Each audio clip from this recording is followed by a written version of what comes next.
that the edge of your seat, pins and needles sort of feeling that happens.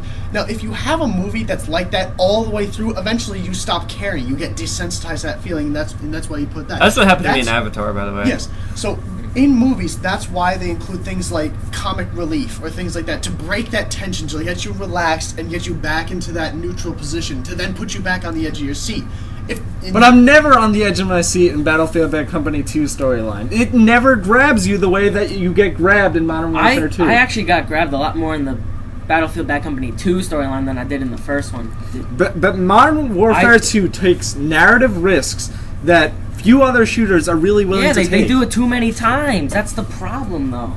Like, that's what I really feel.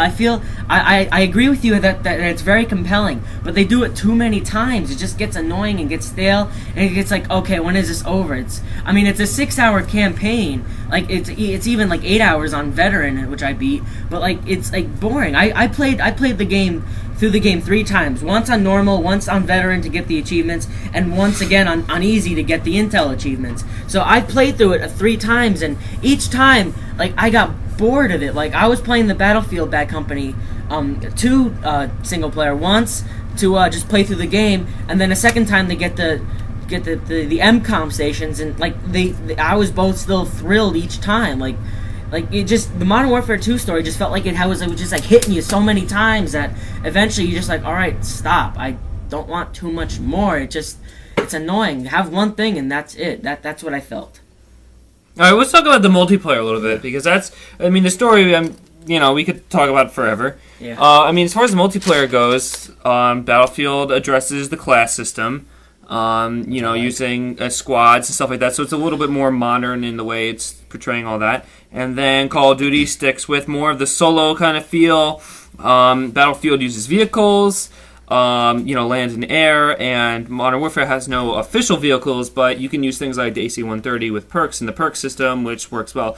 I think what comes down to the multiplayer, without getting which one's better, because that'll be an all-night discussion, of course, I think the way we need to address this is it's 2 completely different outlooks on the first-person shooter. I agree with that, and I think that's one of the reasons why I think this whole... I understand why they have to market it as something that can dethrone Modern Warfare 2, but I think when you look at it, there are 2 fundamentally different games, and with 2 fundamentally different ways of playing them, which is why both of them are really, really great games. They're not just clones of one another. And I think that's one thing you really have to look at when looking at both of these games. But like the one problem I have with the Call of Duty... You have one problem with it? No, if I had to choose one problem... One of the problems. One of the many lists of problems. Okay. Pretty much, if I had to choose one problem with Call of Duty Modern Warfare 2, it is the way they implement the perk system. Not that the perk system, like the system itself, is bad, but the way they implement these are bad. So let's take a couple perks, for example, like Commando. Okay, Commando, you no longer take damage from falling. Okay, that's nice, that's helpful. Right. And you can lunge and stab, which is also pretty helpful.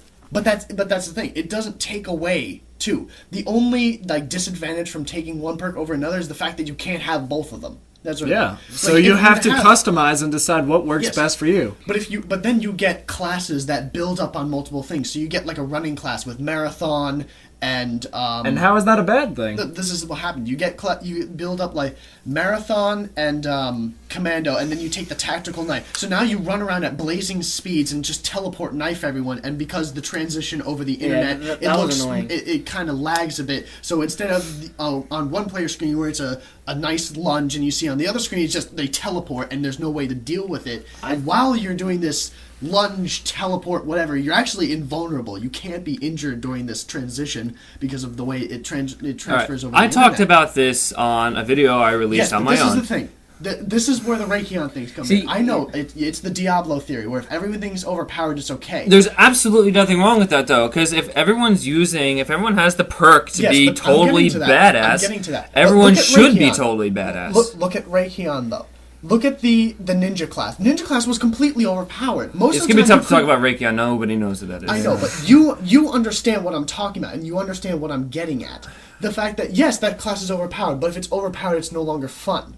What's the fun of walking into a match and killing everything? It's different, though, because that game has specific classes. You have a specific class, specific it's array of weapons. That's what happens here. But it's not there's the specific. Call of mutability. Duty is you can use any perk you Yes, want. but You have the that's full thing. fan. That's the thing. You have this mutability, but most of these other combinations are useless. So all of the good classes just get filtered down, and they effectively become classes now. It's just certain combinations of perks that everyone uses. And see, the thing is with Call of Duty, that's why I said if everyone's overpowered, like you can set up anything you want.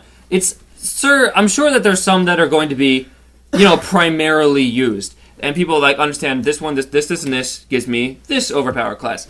But, it's like, I don't like that. I don't like the fact, I don't jump off buildings. I don't want that. I want more ammo. I want to be able to switch. You get an array of customizability, which makes it bases on you. incredible. All games have the overpowered, like when we played Guild Wars, the lightning mages, the trap rangers. It happens the same thing. Out of all of these classes, like even if you... But even if there was only 10, it's totally cool. What about a game like Battlefield Bad Company only has 4 classes to choose from? At least in Call of Duty now you have 10 sort of. I want to say something.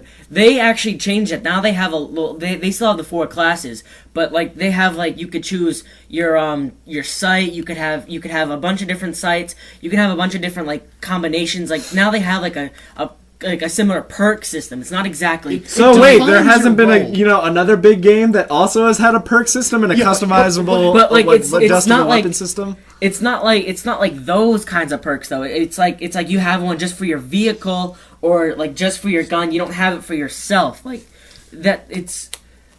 I don't know. It's like because also too when you look at like the difference between the two, the perk system. Whenever you're building like a weapon class or something for Modern Warfare 2, you're thinking, how can I benefit my team member? Oh, if I take this, I can help this guy out, and he can do this. You're always thinking, how can you benefit yourself? How can you make you better? Yeah. And then what happens is you get. It's not a team of people. That's the concept of the game. Exactly. I was going to bring that up too. I think that that's why it's totally 2 different games. Yeah, when you team squad based, it's totally different this, than the Modern Warfare standard first person shooter. You're on your own and you're a badass. But then they include these weapons that are intended to work with others that don't, like the Indestructo shield. I no longer call it the Riot Shield because it's not a Riot Shield. It is an indestructible shield. Allow me to explain one of my friend's tactics on how to fight people with this.